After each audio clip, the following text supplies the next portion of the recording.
Maupay nga udto, adi kita yan na aton kiti ay nga poultry.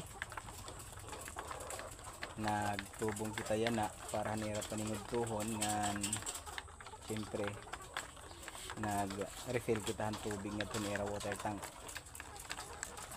Yan na, ini nga video bali i-share ko kayo ano pat nga akong gimbubuhat han pag-alaga hini nga poultry.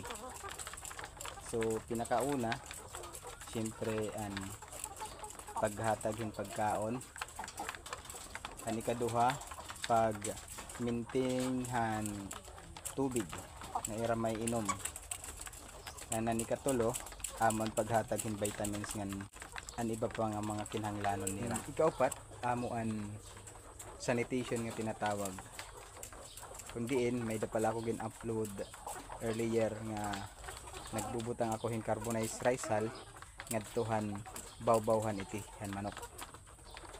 So hinaut unta may nakamuna baruan bisan nalatin nilagod ti han pag-alagahan manok nga RPL.